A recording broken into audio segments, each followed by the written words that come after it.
Antônio Gramsci e a Revolução Cultural. Nós estamos já falando em outras aulas sobre a Revolução Cultural. Particularmente, temos estudado a Escola de Frankfurt, que teve um rol muito importante na Revolução. E hoje daremos início, talvez, ao pensador, como dizia anteriormente, o maior pensador que o marxismo já deu, ou um dos maiores, com certeza, que é Antonio Gramsci. Antonio Gramsci. Na nossa aula de hoje, nós daremos uma introdução ao pensamento de Gramsci, levando em conta que tem algumas coisas que são um pouquinho mais difíceis de entender, talvez, que nos outros casos, porque ele realmente é um pensador muito profundo. Bom, iniciamos então com a vida, ou uma introdução primeiro ao pensamento de Gramsci, e para entender um pouquinho quem é essa pessoa e o que a gente vai ver nas nossas aulas sobre o seu pensamento. Com certeza, ocupa um lugar singular na história do pensamento marxista, e não unicamente marxista, né? Na evolução cultural do século XX, Antônio Gramsci. Entre os teóricos mais influentes do marxismo ocidental, foi ele quem percebeu com maior clareza que nas sociedades ocidentais, que são de matriz cristã, como nós sabemos, a conquista do poder político, isso aqui é importante, depois voltaremos a falar sobre isso, não poderia repetir o caminho da Revolução Russa. Então, você se lembra mais ou menos para eh, pensar no contexto histórico, no ano de 1917, Lenin faz a Revolução Marxista em Rússia. Então, o zar, que era uma espécie de rei, né, da Rússia, ele é perseguido, bom, depois será assassinado, juntamente com toda a família, com toda a sua família, também as crianças, todas elas são assassinadas por ordem de Lenin, na Rússia. E se estabelece na Rússia o sistema comunista, hum, la União Soviética, que vocês com certeza já ouviram falar muito. Bom, quer dizer que a conquista do poder na Rússia aconteceu de forma violenta. Foi uma revolução violenta, aquilo que levou Lenin e os comunistas ao poder, o Partido Bolchevique, de forma específica. Bom, Gramsci, ele, que era um grande pensador, e ele era muito próximo da Rússia, podemos ver que realmente ele conheceu pessoalmente os principais autores da Revolução Russa. Ele analisa e entende de forma muito penetrante, realmente muito profunda, que em Ocidente, Rússia ele considera mais oriental, mas que no Ocidente não seria possível a conquista do poder político através da Revolução Armada, como tinha acontecido na Rússia. Então, vocês já entendem aqui que é uma visão diferente, hum, daquela que tem o marxismo, vamos falar assim, mais tradicional, eh, que realmente achava que a revolução tinha que ser feita por meio da violência, e nós teremos tentativas na história bem grandes, só que não bem sucedidas, nesse sentido. Eh, Aconteceu na Rússia, a revolução dessa forma, e na América Latina, os nossos países, por exemplo, o meu país, a Argentina, a gente sofreu uma série de ataques eh, comunistas guerrilleros, ¿no? De movimientos revolucionarios que por medio da violencia, con ayuda rusa, con ayuda da União Soviética, tentaban a conquista do poder político. Não deu certo, foi um desastre nos anos 60 e 70, principalmente. Temos o famoso Che Guevara, que é argentino e que foi um dos autores principais da Revolução Cubana, onde deu certo, dessa forma violenta, mas eh, nos outros países e sobretudo na Europa não deu certo, dessa forma. Então Gramsci, ele vai analisar esse ponto específico. En Occidente, no podemos tomar un poder como aconteció en la Rusia, como aconteció en la China, ¿no? Por medio de la violencia. No se sustenta, no es sustentable. ¿Por qué? ¿Por qué que no es sustentable? Y Eli va a analizar de forma muy profunda os motivos pelos quais não é possível. Então, será a tradição cristã, de forma particular a católica, de forma particular, mas a cristã em geral, a herança clássica que formou o Ocidente e a sedimentação moral. Então, tudo isso aqui é impossível, vai dizer Gramsci, que aconteça, que seja vencido pela força das armas, mas tem que acontecer por una lenta y profunda transformación de las ideas, dos costumes y das instituciones. Entonces, es muy interesante porque eh, para Gramsci, o principal revolucionario no es o proletariado, como es para o marxismo tradicional. O principal agente da revolução são os intelectuais. E ele vai falar e vai escrever muito sobre isso. Estamos ainda na introdução, é um tema realmente fascinante. Eu acho realmente fascinante a mente dessa pessoa, de Gramsci. Infelizmente, ele estava do lado errado, mas é realmente uma pessoa, é um filósofo muito profundo. Muito profundo. É interessante, tem uma anedota, quando ele foi diputado de Itália, antes da chegada de Mussolini ao poder, e sendo diputado tinham lá, bom, entre os liberais, enfim, as discussões, e o bloque, um bloque que depois será alinhado com Mussolini, ele achava que vários dos diputados eram muito perigosos, né? Porque consideravam que eram fortes e que poderiam fazer uma revolução armada. E tem uma história que Mussolini fala para eles, e ele diz assim: aqueles lá não são os perigosos. Ele, e apunta para Gramsci, que era um diputado, Gramsci tinha problemas sérios de saúde, ele tinha uma formação física, ele era bastante doente e tinha um problema na cervical para caminhar. Então, não parecia ser uma pessoa perigosa. Mas Mussolini apunta para Gramsci e fala, ele é o perigoso. Bom, a gente sabe que Mussolini não era um santo, não? Também. Eh, e sobre isso a gente tem que falar também, por quê?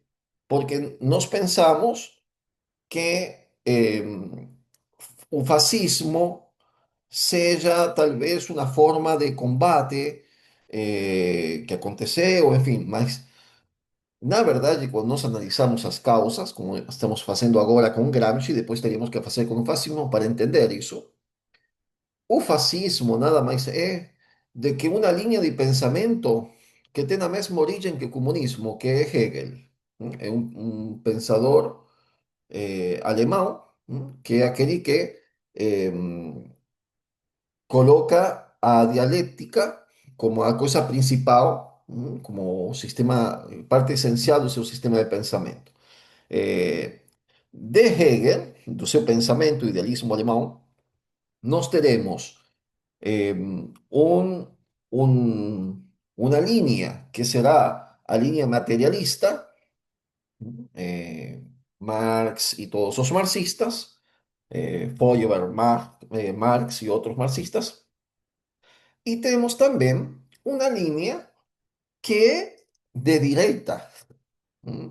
Que é o caso de Mussolini, porque o pensamento de Mussolini foi formado, foi, eh, vamos falar assim, aquele que deu sustento ao sistema de Mussolini é um filósofo italiano, Gentili, é um nome muito importante, de fato, Mussolini o colocou como ministro de Cultura e Educação, eh, e ele era hegeliano também. Então, a mesma fonte deu origem a dois monstros: o comunismo, o marxismo e o fascismo. E também acontecerá com o nacionalsocialismo, que é a linha que tinha Hitler. Hum? Então vocês veem como o século XX tem como pai uma pessoa chamada Friedrich Hegel, que é o filósofo.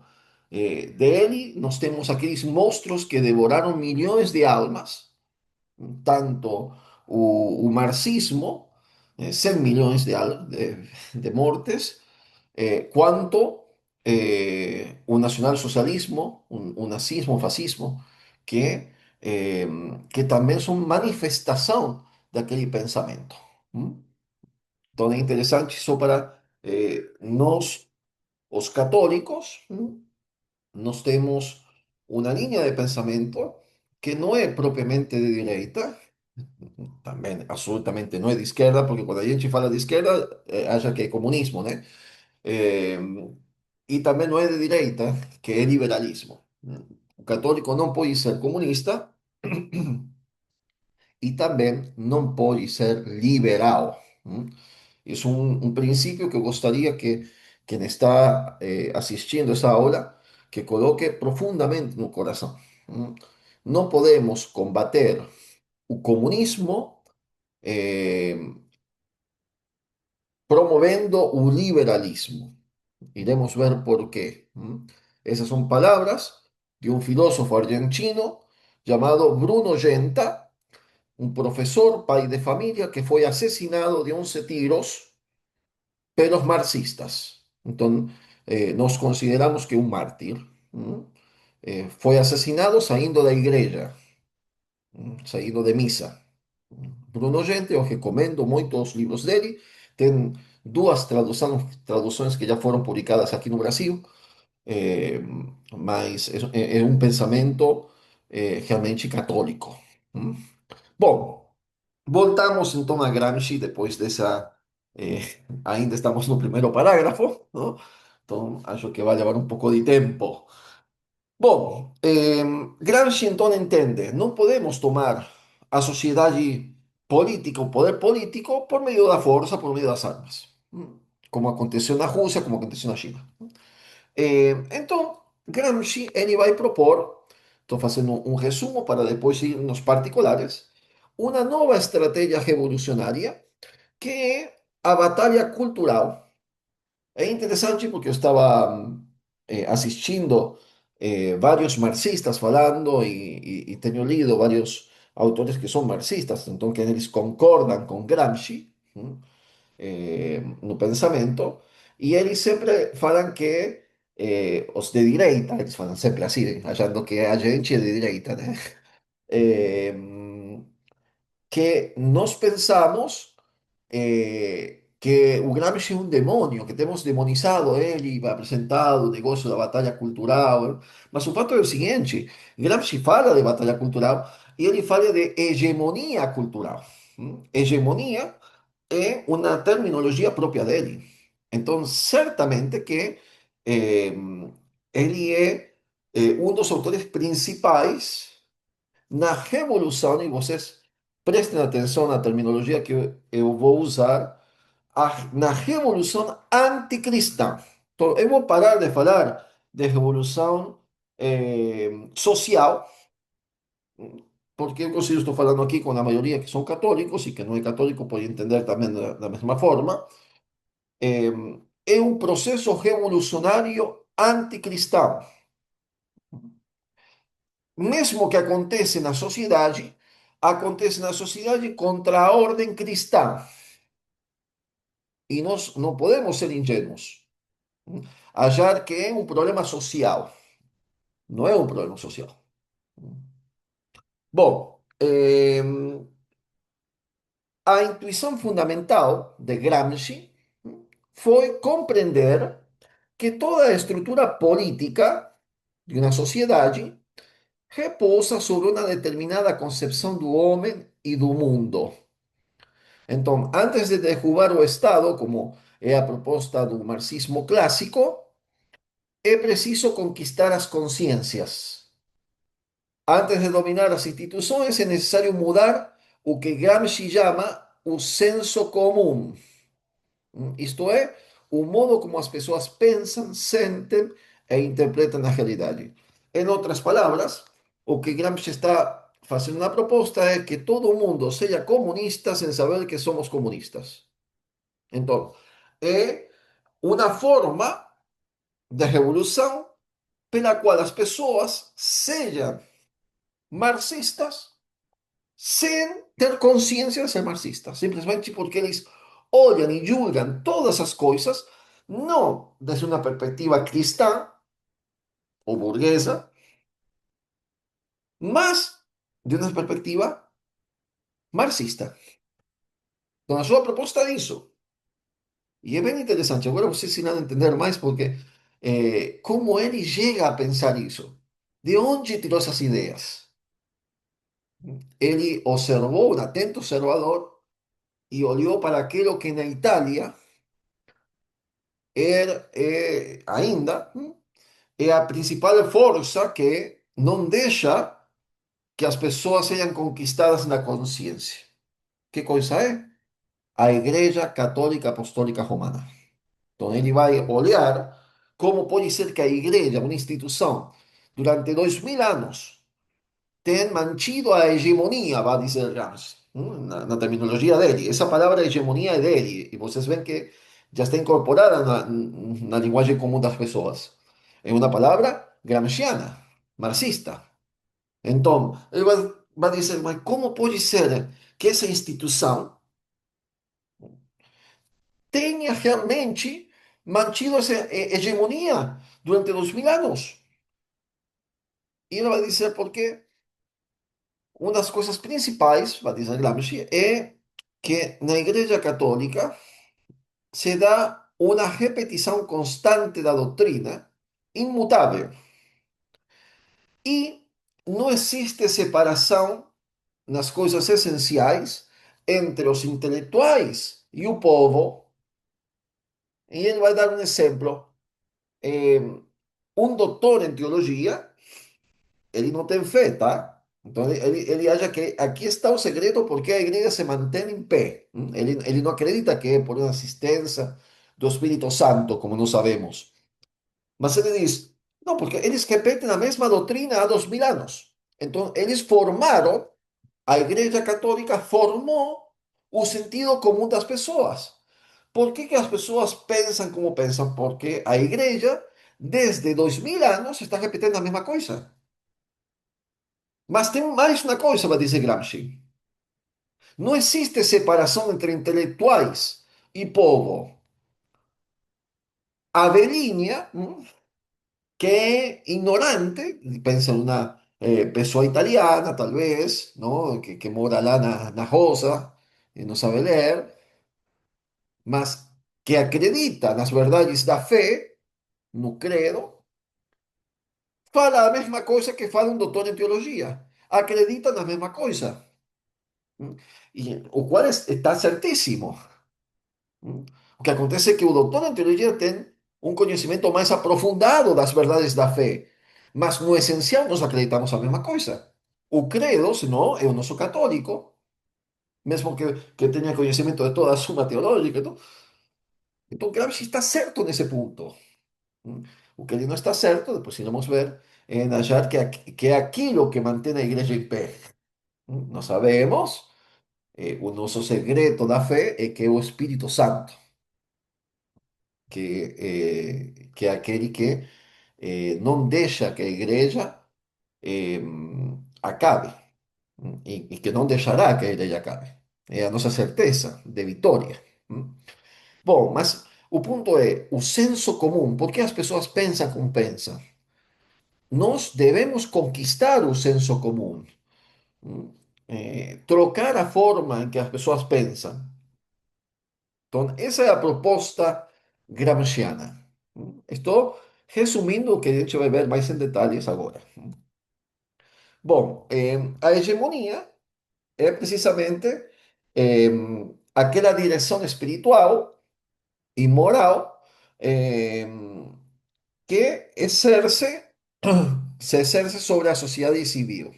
Então, eh, nós temos a sociedade civil, vai dizer Gramsci, e temos a sociedade política. São duas coisas diferentes.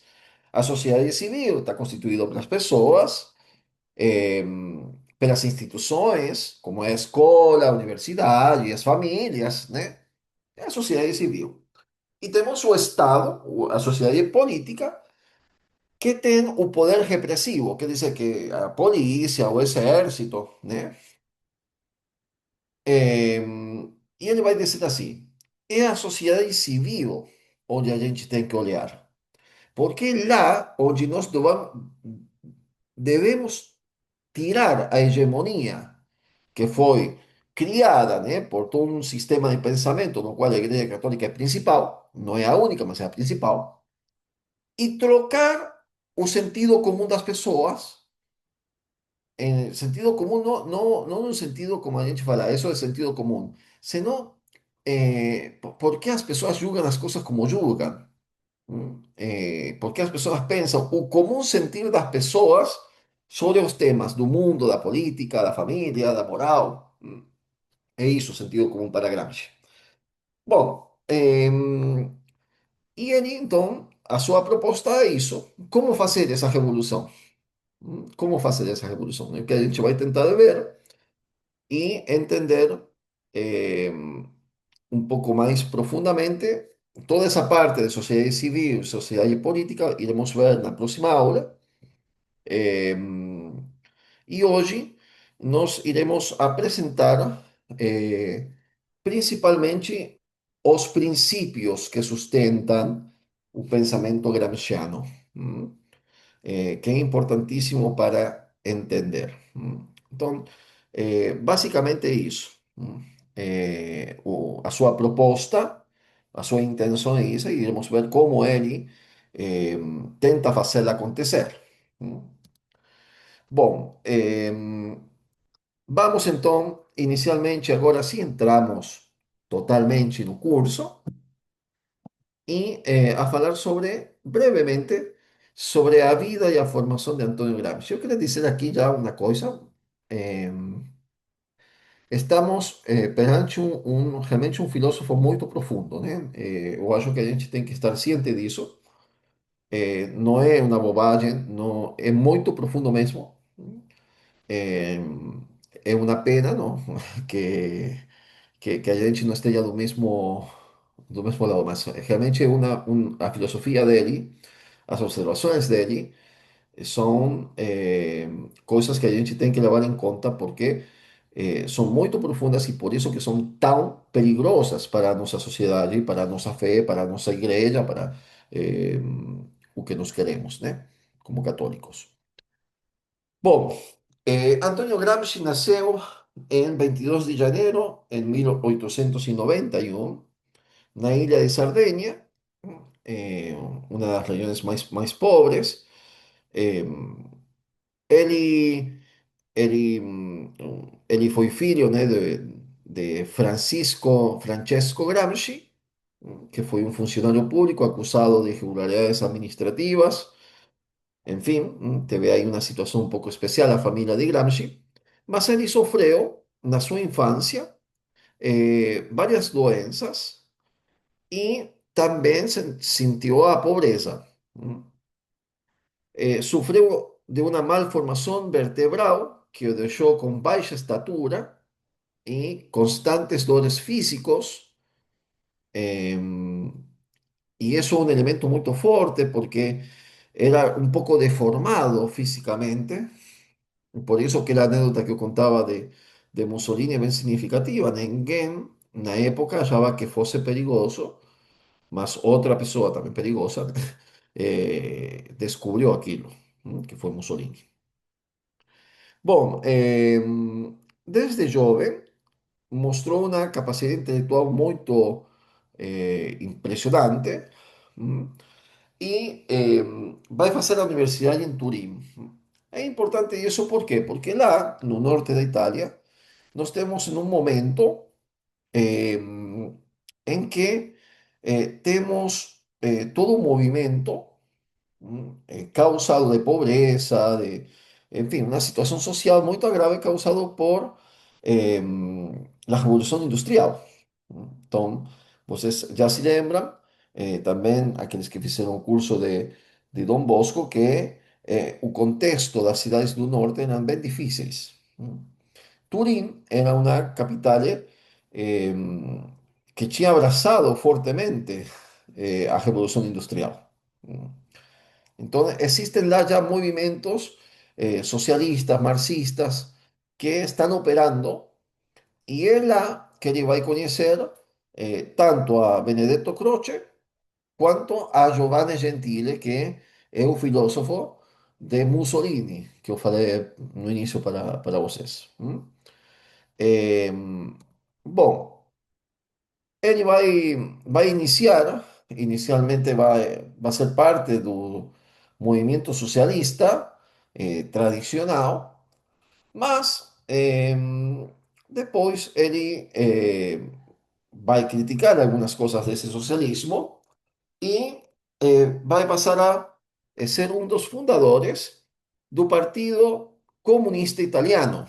Então, ele um dos fundadores do Partido Comunista Italiano, no ano de 1921, eh, já tinha fundado no ano de 1919, então, 2 anos após a Revolução Russa, um jornal chamado L'Ordine Novo, que é muito importante.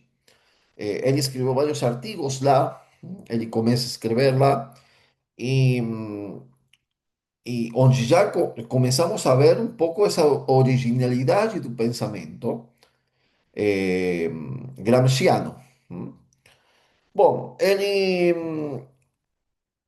inicia então o Partido Comunista, que é um partido alinhado à Internacional Comunista, que tinha, eh, que dependia de Rússia diretamente, e tenemos então que essa carreira política, Gramsci vai viajar para a Rússia, vai conhecer os principais autores da Revolução, de fato, eh, ele vai aprender russo, inclusive. Eh, então, ele estava totalmente alinhado nesse sentido. Mas acontece que em 1922 llega ao poder Benito Mussolini. Eh, y entonces se inicia una casa a los comunistas. Mussolini, eh, un grande inimigo del Partido Comunista, y eu resalto, o fato de ser inimigo do Partido Comunista não faz que ele seja bom, tá? Então, a gente não tem que pensar em termos dialéticos. hum. Eh, Ele achava que por meio da violência, que a violência era justificada, né? E que tudo podia acontecer por meio da violência. A gente não pode partilhar esse pensamento, né? Eh, bom, Gramsci, no ano de 1926, então vai ser preso. Antes, Gramsci coloca a família, os filhos, e os manda para a Rússia. e ele fica no cenário político italiano conturbado, mas assume as consequências do que ele estava fazendo, que é a revolução, né? No ano então de 1926, ele vai ser preso pelo regime fascista e condenado a 20 anos de prisão, eh, onde vai passar muito tempo em extrema precariedade e você se lembra que a saúde dele já era fraca, então acaba sendo realmente mortal para ele. Eh, mas o período em que ele está na prisão é muito importante. E aqui a gente tem que entender isso.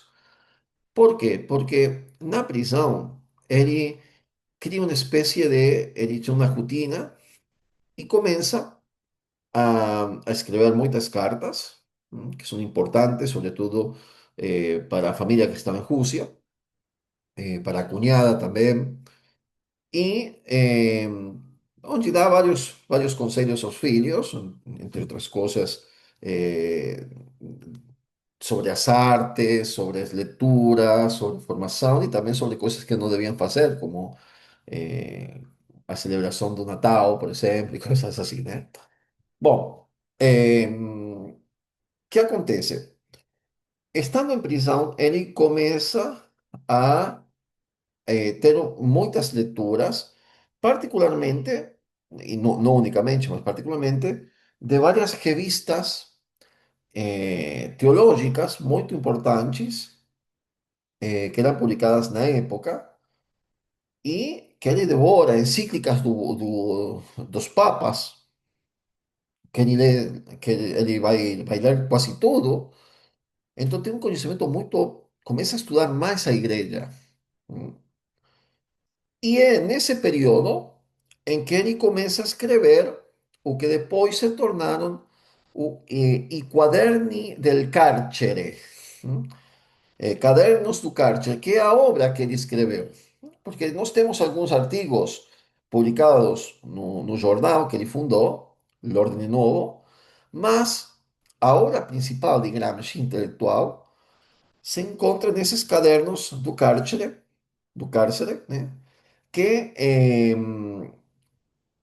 ele pedia os cadernos aos carcelários, né?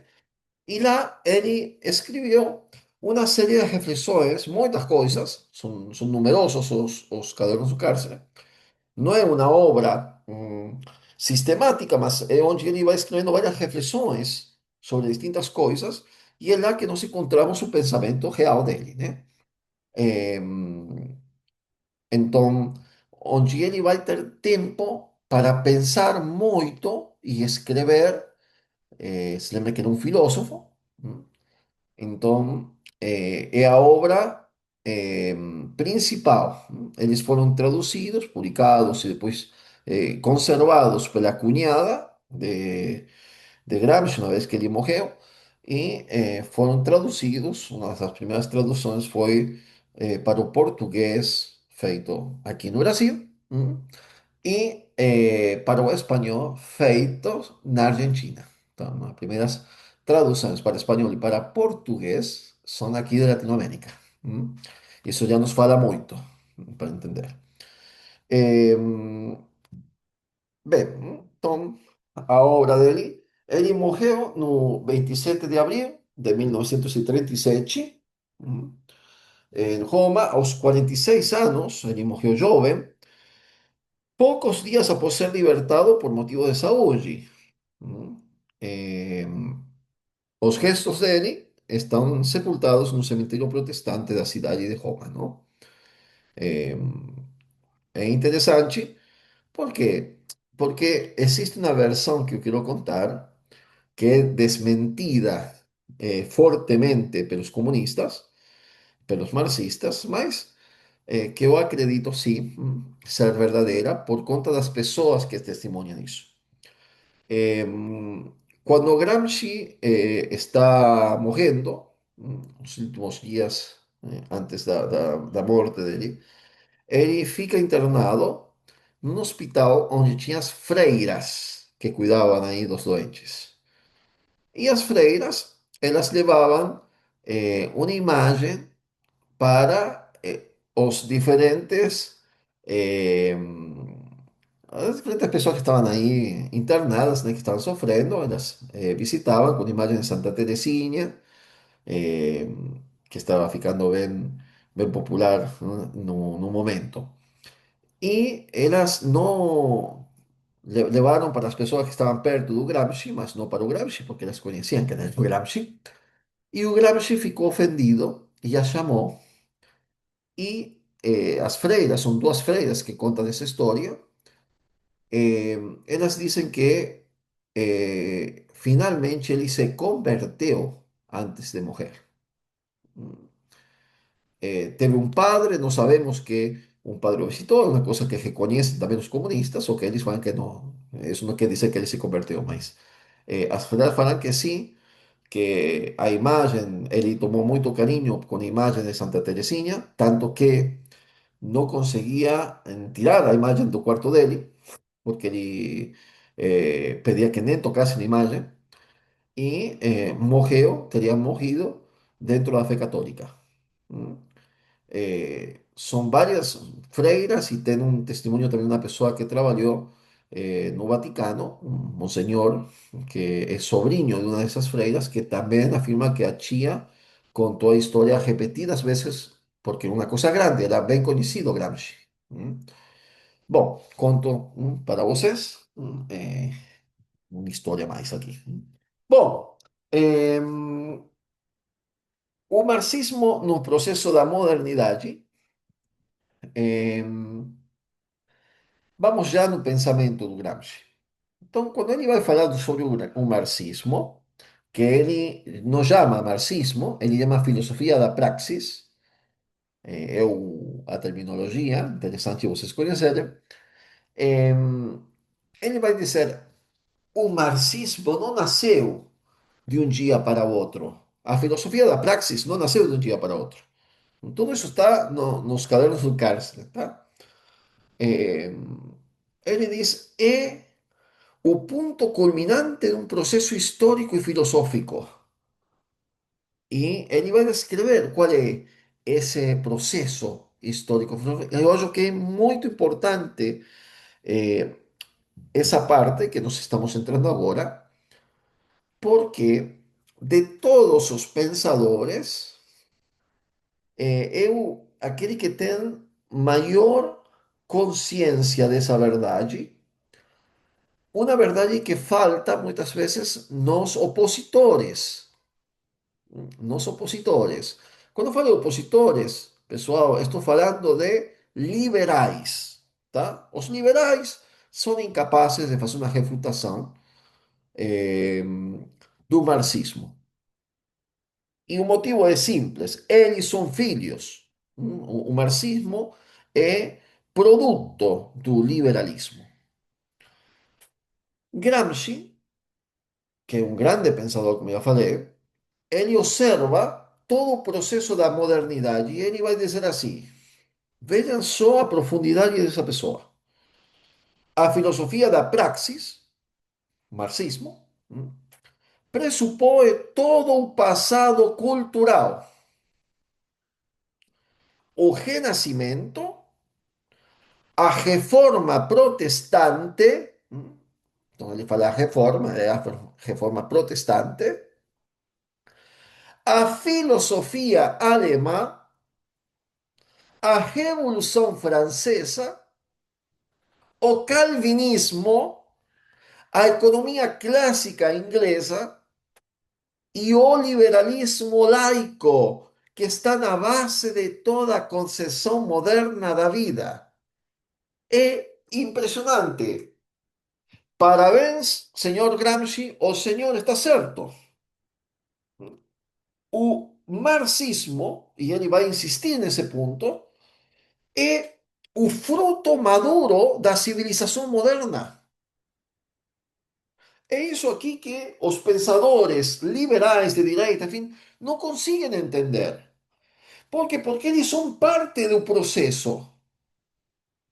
Eles não são a solução ao problema. Eles são parte do problema. Gramsci entiende perfectamente. Nos estamos aquí, mas llegamos nesse processo revolucionário marxista à filosofia da praxis. Mas não é uma coisa que aconteceu da noite para o dia. Nós somos o fruto maduro, o pensamento maduro de aquilo que foi semeado onde? Lá na Reforma Protestante. É impressionante, eu recomendo, senhores, que se aprofundem nesse tema e recomendo um livro de Bruno Genta, que foi publicado aqui no Brasil, que é A Inexorável Consequência do Exame Protestante, do livre exame protestante. Bruno Genta mostra que o marxismo, e nesse sentido mostra que Gramsci está certo nessa leitura, é o fruto de aquilo que foi semeado também pela Reforma Protestante. Existe esse livro, então vocês podem procurar. Eu acho que ele foi publicado com esse nome aqui no Brasil. A inexorável, ou inexorável consequência do livre exame protestante, o marxismo, né? Uma coisa assim. Bruno Genta, recomendo fortissimamente esse livro, porque realmente abre os olhos do que está acontecendo. Bom, Gramsci tem essa consciência. É um processo revolucionário que está acontecendo aqui há séculos. E nós somos a expressão, o marxismo, daquilo que foi semeado lá, que é o imanentismo, a imanência, da qual Gramsci vai falar muito e vai fazer um pilar do seu pensamento. A imanência explícita, como ele vai falar. É interessantíssimo isso, porque nós devemos abrir os olhos. Ele está certo em fazer esse exame. O comunismo é o fruto maduro de todo o processo revolucionário que se iniciou contra a sociedade cristã católica lá no Renascimento com a Reforma Protestante. Está certo, Gramsci? Eu li em Gramsci e unicamente nele, para ser sincero, essa leitura fora dos pensadores tomistas, como Bruno Genta, como o padre Julio Membiel, que também recomendo muito a leitura, e como o maior filósofo do século XX, tomista do século XX, que é o padre Cornelio Fabro, que escreveu um livro, escreveu muitos livros, mas escreveu um livro de mais de 2000 páginas falando sobre o princípio de imanência, do qual Gramsci vai dizer é o que dá sentido à nossa filosofia da praxis. Então, é importantíssimo, né, tomar consciência, eh, que estamos em um processo revolucionário, um processo, e, portanto, novamente insisto, quem está, quem faz parte desse processo, faz parte do problema, não da solução, pelo amor de Deus. Aqui em Brasil, eu sei que muitas pessoas não gostam dele porque ele fala palavrão, falava palavrão, mas é um grande filósofo. É, Olavo de Carvalho é a única pessoa que eu escutei falar dessa forma. Entender que não era possível, me lembro perfeitamente de ter escutado o professor falando sobre o que aconteceu aqui no poder político, quando os liberais tomaram o poder, o Partido Liberal. E que ele falava, mas não vai dar certo, porque eles não entenderam, estava falando aí do presidente, eles não entenderam que o poder político não é nada. Você não tem um poder político se você não tem um poder, em palavras de Gramsci, a hegemonia cultural, a hegemonia civil. E nós vemos que aquelas palavras de Olavo de Carvalho, totalmente certas. A experiência vai historiar hoje como realmente estavam certas. Porque o liberalismo é parte do processo, é parte do problema, não é solução do problema. Hum? E talvez muitas pessoas não gostem disso, mas é a verdade. Bom, continuamos. Então, quais são as três fontes da filosofia da praxis que Gramsci reconhece? En primer lugar, a filosofía clásica alemana, representada sobre todo por Hegel. Mas ¿cómo se llegó a aquilo? Bom, en Memoria e Identidade, San João Paulo II, Memoria e Identidade é um dos livros do Papa, que também recomendo muito a leitura. San João Paulo II faz, eu não me lembro se no primeiro ou no segundo capítulo, uma análise de como é o processo do pensamento moderno e faz aí, apresenta brevemente o que Cornélio Fabro apresenta em 2000 páginas e Juro Membiel também em muitos livros. O Papa faz um resumo lá, é uma entrevista, e ele vai dizer, o problema começou quando, na parte filosófica, com René Descartes. Descartes, eh, a través de Descartes, o cogito ergo sum, penso, depois existo. Bom, se dá uma inversão na filosofia, o princípio de imanência entra e vai se desenvolvendo, passando por Kant, enfim, até chegar no máximo que é Hegel, essa pessoa que está aqui, Hegel. Eh, não dá tempo de fazer um aula de história da filosofia aqui, mas para vocês entenderem a força que tem o pensamento de um filósofo. Mm. Eh, as revoluções se iniciaram na cabeça de um filósofo. Mm. Então, não é que a revolução dê origem, não. O que deu origem àquilo é sempre um pensamento que está por detrás. Bom, a filosofia clássica alemã, o idealismo de Hegel, que otorga um instrumento precioso da dialéctica, a política e a literatura francesas, que estamos falando, quando ele fala de política e de literatura, está falando do iluminismo francês, Voltaire e todos aqueles que são parte do movimento iluminista, ¿m? Que são profundamente anticatólicos, como você sabe.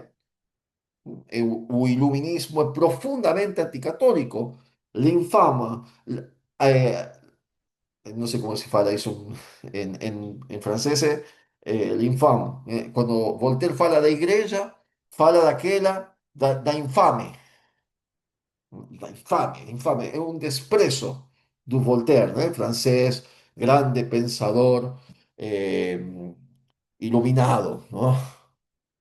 E a política francesa, que é a política precisamente da Revolução Francesa, que é aquela que instaura o ordem depois na área, na parte política e econômica, será a burguesia, que são aqueles que o comunismo combate. A Revolução Francesa, ela é uma revolução contra os reis, mas contra a igreja. Então, ela tirou a ordem social cristã. Foi uma revolução profundamente anticristã, anticatólica, ao ponto que, se vocês veem os relatos da época, eh, fizeram atrocidades.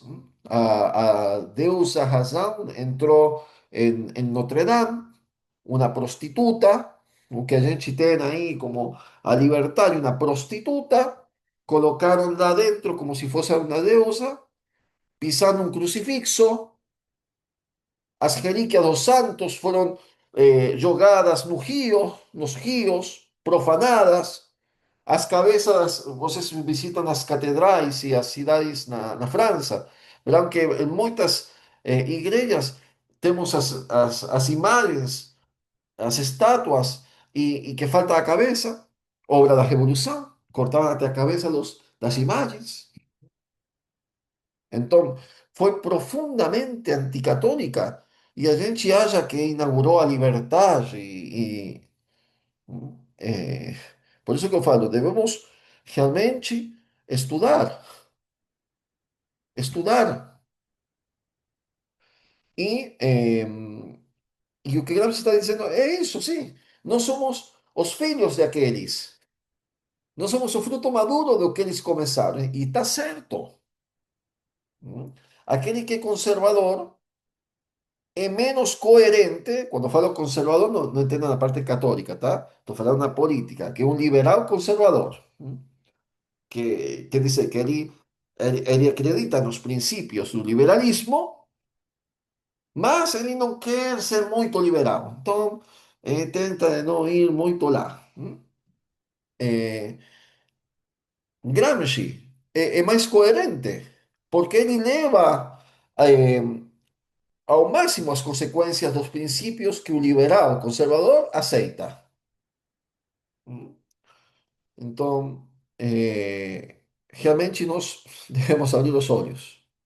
Devemos abrir os olhos. Recomendo, eu estou recomendando muitos livros, espero que algum deles realmente você consigam fazer leitura. Um livro que foi publicado há muito tempo chamado O Liberalismo é Pecado, publicado por um sacerdote. É uma leitura que a gente tem que entender eh, para não cair dentro da dialética. Ah, eu não sou comunista, então eu sou liberal. Não, pessoal. Católico não é nenhum nem outro.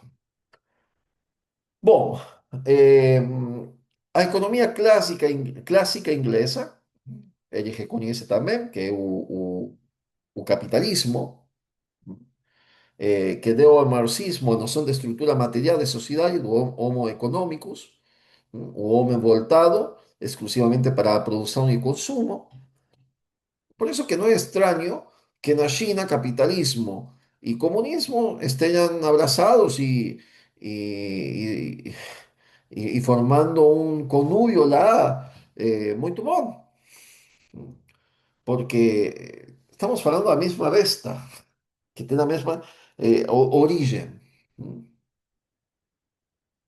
Então, achar eh, que essa ordem instaurada, eh, Marx, quando ele escreve o Manifesto Comunista, as melhores palavras são para a burguesia como a maior força revolucionária que já aconteceu na história. Está certo. Quando ele fala da burguesia, está falando da Revolução Francesa, do movimento capitalista, enfim, tudo isso. Bom, o resultado dessa síntese, então, de filosofia alemã, de política e de economia, será a filosofia da praxis, que é a máxima imanência, vai dizer Gramsci. O princípio de imanência é o princípio principal que Gramsci utiliza, e é essa consciência de plena imanência que sería básicamente un historicismo absoluto, una mundanización, escribe Gramsci, total do pensamento, un humanismo absoluto na história.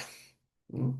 Então, todo o contrário de achar que existe uma eternidade, que existe um Deus, uma transcendência, é fechar o homem em si mesmo, a imanência.